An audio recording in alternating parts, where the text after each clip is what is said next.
কোন মাছটি চাষ করলে আপনি লাভবান হবেন বা কোন মাছ চাষ করা আপনার জন্য শিং, মাগুর, পাবদা, গুলশা, ট্যাংরা, তারাবাইম, এগুলো শোল, এগুলো চাষ করতে গেলে মোটামুটি 6 মাস দরকার। এই মাছগুলো চাষ করতে গেলে আপনাকে যত বড় সাইজ করবে তত বেশি লাভ হবে। কৃষক, এই হচ্ছে বাংলাদেশের চাষ ব্যবস্থাপনা যে মাছগুলো পাওয়া যায়। আসসালামু আলাইকুম, সকল মৎস্যচাষী ভাই বন্ধু জানাচ্ছি প্রাণ ঢালার শুভেচ্ছা। আশা করি আপনারা সকলেই ভালো আছেন। প্রিয় দর্শক, 2025 সালে মানে মে মাসে, বর্তমানে বাংলাদেশে মে মাস চলতেছে, সেক্ষেত্রে আপনারা এই মে মাসে আপনারা চাচ্ছেন যে নতুন করে মাছ চাষ করার জন্য। এখন কোন মাছটি চাষ করলে আপনারা লাভবান হবেন বা কোন মাছ চাষ করা আপনার জন্য, সেটা নিয়ে বিস্তারিত আলোচনা করা হবে পুরো ভিডিও জুড়ে। তাই অবশ্যই সম্পূর্ণ ভিডিওটি দেখবেন। আর যারা যারা আমার চ্যানেলটি সাবস্ক্রাইব করেনি তারা আমার চ্যানেলটি অবশ্যই সাবস্ক্রাইব করে দেবেন এবং পাশে থাকা বেল আইকনটি বাজিয়ে দিবেন, যাতে মাছ চাষ সম্পর্কিত গুরুত্বপূর্ণ কোনো তথ্য বা পরামর্শ মিস না হয়। দর্শক, মাছ চাষ করতে গেলে কিন্তু আমাদের যে বিষয়টা জানতে হবে প্রথমেই, যে মাছ চাষকালের মানে যে সময়কালটা, সেটা আপনাকে জানতে হবে এবং সময়কাল মেনে তারপর আপনাকে গুণগত মানসম্পন্ন মাছের পণ্য সংগ্রহ করে সঠিক চাষ ব্যবস্থাপনার মাধ্যমে আপনাকে চাষ করতে হবে যদি আপনি মাছ চাষ করে লাভবান হতে চান। কথা হচ্ছে, বাংলাদেশে যে সকল মাছ পাওয়া যায় মোটামুটি চাষযোগ্য, তখন মোটামুটি আপনি 6 মাস প্লাস 6 মাস প্লাস সময় ধরে চাষ করতে চান, সেক্ষেত্রে আপনাকে কি কি মাছ চাষ করা যায়। এই সময়টাতে আপনাকে কার্প জাতীয় মাছ চাষ করতে পারবেন 6 মাসে। কার্প, পাঙ্গাস, তারপর সেখানে ক্যাটফিশ জাতীয় মাছ, ধরেন শিং, পাঙ্গাসও কিন্তু ক্যাটফিশ জাতীয় মাছ, শিং, মাগুর, পাবদা, গুলশা, ট্যাংরা, মোটামুটি এই 6 মাছগুলো। তাছাড়া হচ্ছে কি, আপনার যদি চান তারাবাইম, তারপর ভিয়েতনামি শোল বা শোল, দেশি শোল, আপনি যেটা চাষ করেন না কেন, মোটামুটি আমরা জানি যে এই মাছগুলো আপনাকে চাষ করতে গেলে মোটামুটি 6 মাস প্লাস সময় দরকার হয়। 6 মাসের আগে কিন্তু এই মাছগুলো কোনোভাবে উৎপাদন করা সম্ভব নয়। তাছাড়া হচ্ছে আপনি কম সময়ে চাষ করতে চান, সেটা ধরেন হতে পারে 4 মাস, 3 মাস বা 5 মাস।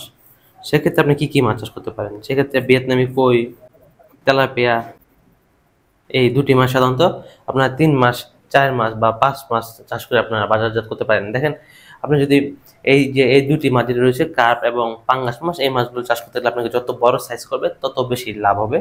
আর তাছাড়া হচ্ছে এই শিং, মাগুর, পাবদা, গুলশা, ট্যাংরা, তারাবাইম, এগুলো শোল, এগুলো চাষ করতে গেলে মোটামুটি 6 মাস দরকার। আর বাংলাদেশে কিন্তু বর্তমান সময় মে মাসে সকল মাছের পোনা উৎপাদন অলরেডি শুরু হয়ে গেছে। আপনি চাইলে যে কোনো একটি মাছের পোনা সংগ্রহ করে আপনি চাষ করতে পারেন। এখন কথা হচ্ছে গিয়ে, আপনি কি মাছ চাষ করবেন। যেহেতু ভিডিওর আলোচ্য বিষয় হচ্ছে মে মাসে আপনি কি মাছ চাষ করবেন। আপনি যদি নতুন চাষি হয়ে থাকেন, সেক্ষেত্রে আমি বলবো যে আপনি তেলাপিয়া এবং কই মাছ চাষ করার জন্য, তার পাশাপাশি চাইলে কিন্তু আপনি ট্যাংরা মাছও চাষ করতে পারেন, কার্প জাতীয় মাছও চাষ করতে পারেন। সেক্ষেত্রে আপনি একটি ভালো ফলাফল পাবেন। যদি আপনি অভিজ্ঞ চাষী হন, সেক্ষেত্রে আপনি এখানে যে সকল মাছ হচ্ছে প্রত্যেকটি মাছ চাষ করতে পারেন। এখন যদি আলাদা আলাদা করে আলোচনা করি, সেক্ষেত্রে যেটি বলা যাবে, কার্প জাতীয় মাছ কাজে চাষ করা উচিত। আমাদের অনেক মৎস্যচাষী বাইরা হচ্ছে গিয়ে অল্প খরচে মাছ উৎপাদন করতে যায়, পর্যাপ্ত পরিমাণ জায়গা রয়েছে কিন্তু অর্থের প্রতি একটি সমস্যা রয়েছে। তারা চাইলে কিন্তু এই কার্প জাতীয় মাছ চাষ করে পুকুরে প্রাকৃতিক খাদ্য তৈরি করে 60% বা 40%, 50% প্রাকৃতিক খাদ্য তৈরি করে, আর বাকিটা খাদ্য যদি আপনার হাতে বানানো তৈরি খাদ্যের মাধ্যমে কিন্তু আপনি কার্প জাতীয় মাছ চাষ করতে পারেন। তবে সেক্ষেত্রে আপনাকে একটু সময় দিয়ে অপেক্ষা করতে হতে পারে, মোটামুটি 6 মাস প্লাস। আর তাহলে আপনি কার্প জাতীয় মাছ চাষ করে আপনি লাভবান হবেন। দ্বিতীয়ত হচ্ছে পাঙ্গাস মাছ। দেখেন, পাঙ্গাস মাছ চাষ করে আসলে অভিজ্ঞ চাষিরা কিন্তু ওইভাবে একক চাষে লাভবান হচ্ছে না।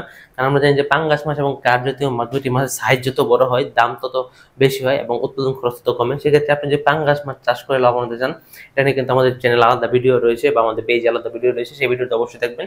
তারপর যে আপনি পাঙ্গাস মাছ চাষ করে আপনি লাভবান হতে চান, সেক্ষেত্রে আপনি প্রতি শতকে মোটামুটি আমরা জানি যে 100 কেজি আশেপাশে পাঙ্গাস মাছ উৎপাদন করা যায়। সেক্ষেত্রে আপনি যদি প্রত্যেকটি মাছ 2 কেজি, 2.5 কেজি, 3 কেজি করতে পারেন, সেক্ষেত্রে আপনি পাঙ্গাস মাছ চাষ করে লাভবান হতে পারেন।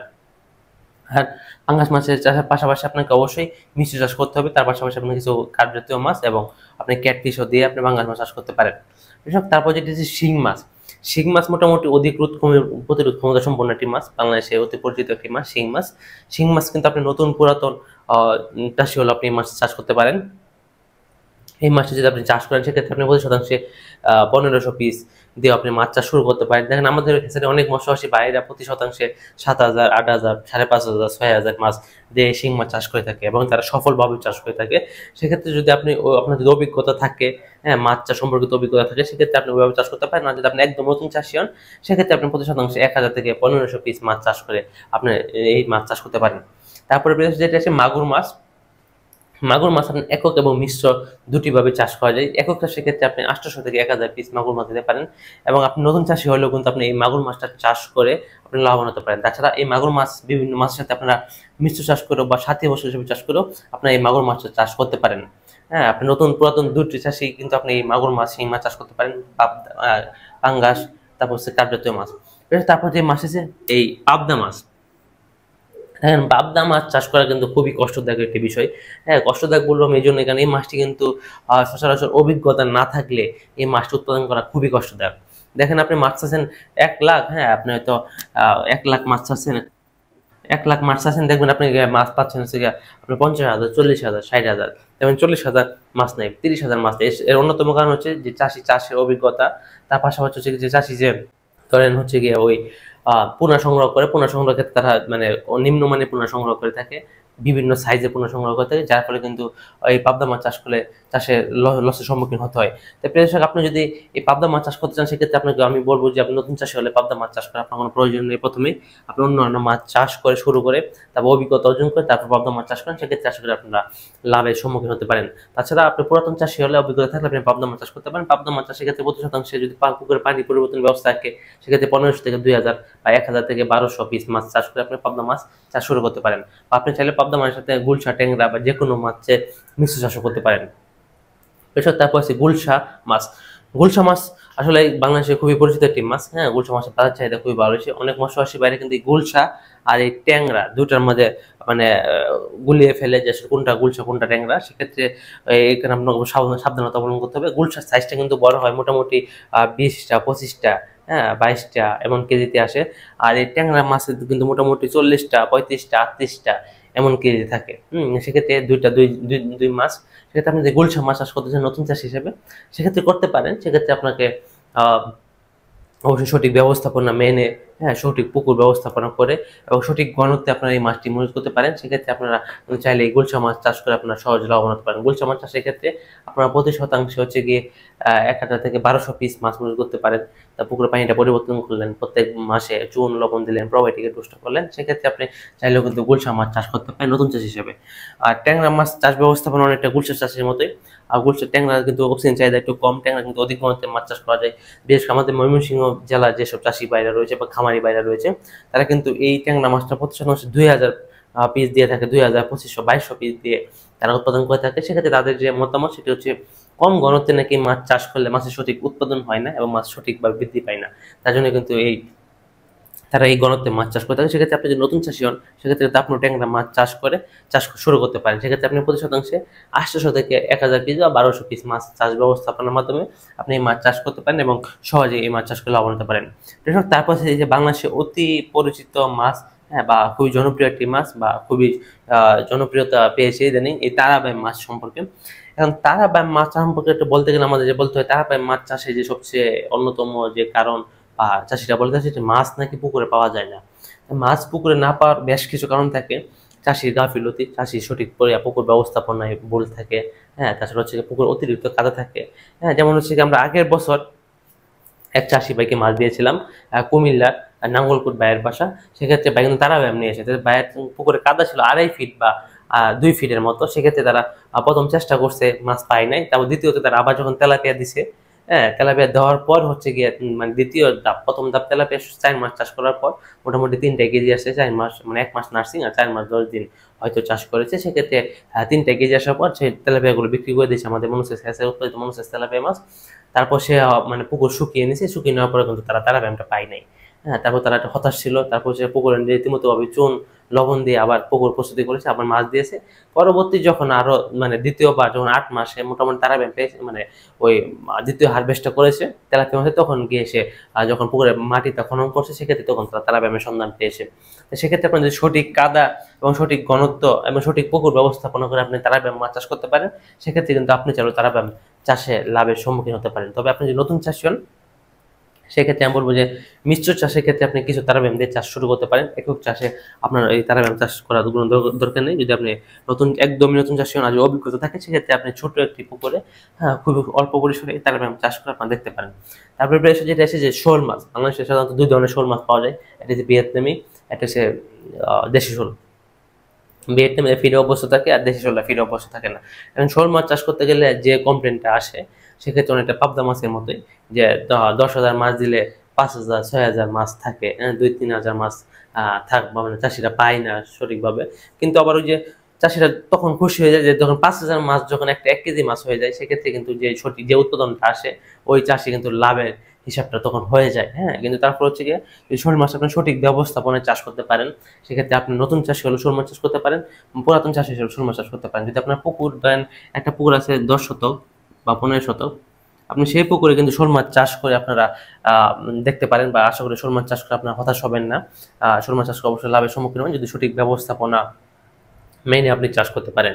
এটা নতুন এবং পুরাতন যে কোনো মৎস্যবাসী বাইরে কিন্তু শোল মাছ চাষ করে সহজেই লাভবান হতে পারে। এসব মোটামুটি এই যে মাছগুলো দেখছেন, কার্প, পাঙ্গা, শিং, মাগুর, পাবদা, গুলশা, ট্যাংরা, তারাবাইম, শোল, এই মাছগুলো যেই মাছগুলো চাষ করে না কেন, এই মাছগুলো চাষ করতে গেলে আপনাকে মিনিমাম 6 মাস প্লাস সময় আপনাকে অপেক্ষা করতে হতে পারে। 6 মাসে কম সময় এই মাছগুলো হারভেস্ট করা খুবই কষ্টদায়ক। সেক্ষেত্রে মোটামুটি 6 মাস হলে আপনারা এই মাছগুলো বাজারজাত করতে পারবেন, এবং যদি সঠিক গুণগত মানসম্পন্ন মাছের পোনা এবং সঠিক ব্যবস্থাপনা আপনি এই মাছটি সংগ্রহ করে চাষ করতে পারেন, সেক্ষেত্রে আপনারা আশা করি অবশ্যই লাভের সম্মুখীন হবেন। কৃষক তারপর যেটি আছে যে স্বল্পমেয়াদী চাষ। স্বল্পমেয়াদী চাষ বললাম কি বলছি, যে 4 মাস, 3 মাস, 5 মাস আপনি এই সময়টা আপনি মাছ চাষ করতে পারছেন, বা আপনার মৌসুমী পুকুর, সেক্ষেত্রে 4 মাস, 3 মাস, 5 মাস পানি থাকে, সেই পুকুরে আপনি কি মাছ চাষ করতে পারেন। সেক্ষেত্রে প্রথমে যে মাছটি চাষ করতে পারেন সেটা হচ্ছে ভিয়েতনামি কই। বাংলাদেশে 2 ধরনের কই পাওয়া যায়, 3 ধরনের, ভিয়েতনামি, দেশি, থাই। কিন্তু বর্তমান সময় ভিয়েতনামি কই চাহিদাটা অনেক বেশি। ভিয়েতনামি কইটা দেখতে কিন্তু অনেকটা দেশি কইয়ের মতো। তাছাড়া হচ্ছে গিয়ে ভিয়েতনামি কই সহজভাবেই এই মাছগুলো হারভেস্ট করা যায় এবং সহজভাবে বিক্রি করা যায়। তার ফলে কিন্তু এই মাছটা, ভিয়েতনামি কই মাছ চাষের প্রতি আপনার আগ্রহ দিন দিন বৃদ্ধি পাচ্ছে। সেক্ষেত্রে কিন্তু আপনি নতুন পুরাতন যে চাষি হন না কেন, ভিয়েতনামি কই মাছ দিয়ে আপনি চাষ শুরু করতে পারেন। ভিয়েতনামি কই মাছ চাষের ক্ষেত্রে আপনারা ঘনত্বটা অনেকটা নির্ভর করে আপনার পুকুর ব্যবস্থাপনা, পানি পরিবর্তন, তা আপনার চাষ পদ্ধতি, আপনার অভিজ্ঞতার উপর। সেক্ষেত্রে যদি আপনি একদম নতুন চাষি হন, সেক্ষেত্রে প্রতি শতাংশে আপনারা 1,000 থেকে 1,500 পিস মাছ দিয়ে আপনি ভিয়েতনামি কই মাছ চাষ শুরু করতে পারেন। আর ভিয়েতনামি কই মাছ মোটামুটি 3 মাস, 120 দিন বা 150 দিনে আপনি বাজার করতে পারেন। সেক্ষেত্রে আপনি 4 মাছ চাষ করেন, দেখবেন যে 5টা 6টা কেজি আশেপাশে চলে আসছে ভিয়েতনামি কই মাছ, মানে 200 গ্রাম। তারপর আশেপাশে চলে আসছে। সেক্ষেত্রে আপনি চাইলেই ভিয়েতনামি কই মাছটা চাষ করতে পারেন। এখন ভিয়েতনামি কই মাছ চাষ করতে গেলে আপনাকে নার্সিং করতে হবে কিনা দেখেন, এখানে যতগুলো মাছ চাষ করা হয়েছে, আপনাকে কার্প জাতীয় মাছ এবং পাঙ্গাস মাছ, এই 2টি মাছ চাষ করতে গেলে আপনাকে অবশ্যই পুরাতন চাপের পোনা সংগ্রহ করতে হবে। আর যে সকল মাছ রয়েছে, সেই সকল মাছের পোনা কিন্তু আপনারা নতুন পোনা দিয়েই আপনারা চাষ করতে পারেন। যদি আপনারা এই মাছগুলো নার্সিং করে নেন, শিং, মাগুর, পাবদা, গুলশা, ট্যাংরা, তারাবাইম, শোল, তাহলে আপনারা একটা ভালো ফলাফল পেতে পারেন। বা নার্সিং ছাড়াও যে মাছ হবে না ব্যাপারটা না, নার্সিং ছাড়াও আপনারা এই মাছটি উৎপাদন করতে পারেন। আর কই মাছ চাষের ক্ষেত্রে এরকমই আপনার নার্সিং করে নিলে ভালো। আর যদি নার্সিং না করতে পারেন, সেক্ষেত্রে সরাসরি মজুত দিতে পারেন। তবে পানির গভীরতা যখন মাছটা ছোট থাকবে, সেক্ষেত্রে 3 থেকে 3.5 ফিট রাখার চেষ্টা করবেন। আর মাছ যখন বাড়বে, তখন আস্তে আস্তে পানির গভীরতা বাড়ানোর চেষ্টা করবেন। কৃষক আপনারা চাইলে ভিয়েতনামি কই মাছ চাষ করতে পারেন। তারপর যেটি আসছে বাংলাদেশের অতি পরিচিত যে মাছ, তেলাপিয়া মাছ। বর্তমান সময় বাংলাদেশ সবচেয়ে বেশি, আমার মনে হয়, এই মাছটা চাষ হচ্ছে সারা বাংলাদেশে। আপনি যদি তেলাপিয়া মাছ চাষ করতে চান, সেক্ষেত্রে আপনাকে অবশ্যই নার্সিং ব্যবস্থাপনা করতে হবে। যদি আপনার নার্সিং করার চিন্তা ভাবনা না থাকে, সেক্ষেত্রে আপনি তেলাপিয়া মাছ চাষ করবেন না, তাহলে আপনি সঠিক উৎপাদন এবং সঠিক ফলাফল এবং লাভের সম্মুখীন হবেন না। সেক্ষেত্রে আপনাকে অবশ্যই নার্সিং করতে হবে তেলাপিয়া মাছ। আপনি যদি আমাদের হ্যাচারিতে তেলাপিয়া মাছ সংগ্রহ করেন, 1 মাস নার্সিং, 3 মাস চাষ, মোটামুটি 4 মাসে 3টাই কেঁদে চলে আসবে আমাদের হ্যাচারি তেলাপিয়া মাছ। যদি আমরা যে সঠিক গাইডলাইন বই দিয়ে থাকি, আমরা সেই সঠিক গাইডলাইন বই মেনে যদি আপনি চাষ করতে পারেন, সেক্ষেত্রে 4 মাসে 3টে কেজি চলে আসবে। আর তেলাপিয়া মাছের ঘনত্বটা আপনারা চাষ ব্যবস্থার উপর নির্ভর করে মোটামুটি 210 পিস প্রতি শতাংশে দিয়ে, বা 180 পিস বা 150 পিস, এটা হচ্ছে পুকুরের আয়তন অনুযায়ী ঘনত্বটা করলে সবচেয়ে বেশি ভালো হয়। ইতিপূর্বে কিন্তু আমরা সেই ভিডিওটা দিয়েছি, আপনারা আমাদের চ্যানেল বা পেজে ভিডিওটা দেখতে পারেন। আপনি চাইলে কিন্তু এই মনোসেস তেলাপিয়া মাছ চাষ করতে পারেন। মনোসেস তেলাপিয়া মাছ চাষ করতে গেলে কিন্তু আপনাকে অবশ্যই মনোসেস তেলাপিয়া মাছের পোনাটা সংগ্রহ করতে হবে। বাংলা তেলাপিয়া বা নর্মাল তেলাপিয়া মাছের পোনা সংগ্রহ করে আপনি চাষ করে মাছ লাভবান হতে পারবেন না। তারপরে আপনি যদি মাছ চাষ করতে চান, তাহলে আপনার গুণগত মানসম্পন্ন মাছের পোনা সংগ্রহ করতে হবে। তার জন্য কিন্তু আমরা বাই মশা হ্যাচারি নার্সারি পরিবার রয়েছে আপনাদের পাশে। আপনারা আমাদের কাছে এই যে সকল মাছের পোনা, গুণগত মানসম্পন্ন মাছের পোনা এবং সঠিক চাষ ব্যবস্থাপনা সম্পর্কে তথ্য এবং পরামর্শ পেয়ে যাবেন। তাই আপনি এই গুণগত মানসম্পন্ন মাছের পণ্য সংগ্রহ করতে অবশ্যই আমার সাথে যোগাযোগ করেন। তারপর যে মাছগুলো থাকে, সেগুলো হচ্ছে যে চিতল, আইড়, বোয়াল। দেখেন, এই চিতল, আইর, বোয়াল বা কোরাল। দেখেন এই মাছগুলো হচ্ছে গিয়ে সম্পূর্ণ রাক্ষস স্বভাবের মাছ। বাংলাদেশে আসলে এই মাছগুলো একক চাষ ব্যবস্থাপনা এখনো শুরু হয়নি, তবে বিগত বছর ধরে অনেক মৎস্য বাইরে কিন্তু এই কোরাল মাছ একক চাষ করছে। সেক্ষেত্রে একক চাষ করতে গিয়ে তাদের বেশ কিছু সমস্যার সম্মুখীন হতে হয়েছে, সঠিক উৎপাদনটা পাই নাই, এমন অনেক সময় মাছের সঠিক গ্রোথটা আসে নাই। হ্যাঁ, সেক্ষেত্রে আপনাকে এই মাছগুলো চাষ করতে গেলে আপনার পুকুর ব্যবস্থাপনা বা তাদের জন্য যে কি পরিমাণ লাইফ ফিড আপনি মজুত করতে পারেন তার উপর নির্ভর করে এই মাছগুলোর ঘনত্ব। এবং এই মাছগুলো সাধারণত মৎস্য বাইরে কিন্তু ওই যে কার্প জাতীয় মাছ বা পাঙ্গাস মাছ বা যে কোনো একটা মাছের সাথে মিশ্র চাষে খুবই অল্প সংখ্যক মাছ দিয়ে তারা এই মাছ চাষ করে থাকে। তবে এই বিগত বছর মানে 2024 সালের দিকে বা 23 সালের লাস্টের দিকে আমাদের অনেক মৎস্যবাসী বাইরে এই কোরাল মাছ চাষ করছে প্রতি শতাংশে 14 পিস বা 15 পিস দেওয়ার মাধ্যমে। সেক্ষেত্রে তাদের অনেকেরই ফলাফল আলহামদুলিল্লাহ ভালো এসেছে, তবে আবার অনেকেরই ফলাফল সঠিক উৎপাদনটা আসে নাই। তার বেশ কিছু কারণ রয়েছে, তারা সঠিক খাদ্য ব্যবস্থাপনা নিতে পারে নাই। আপনারা এই মাছ চাষগুলো তারাই করবেন যারা হচ্ছে খুব কম খরচে লাইফ ফিট আপনারা দিতে পারবেন। লাইফ ফিড যত কম খরচ দিতে পারবেন তত বেশি উৎপাদন করা যাবে এই মাছ। এবং এই মাছের যে সঠিক ঘনত্বটা সেটা হচ্ছে কি আপনারা ওই যে বললাম যে লাইফ ফিড বা আপনার পুকুর ব্যবস্থাপনা নির্ভর হয়ে থাকে যে আপনি কি পরিমাণ খাদ্য তাকে যোগান দিতে পারেন এবং চাষ ব্যবস্থাপনা করে।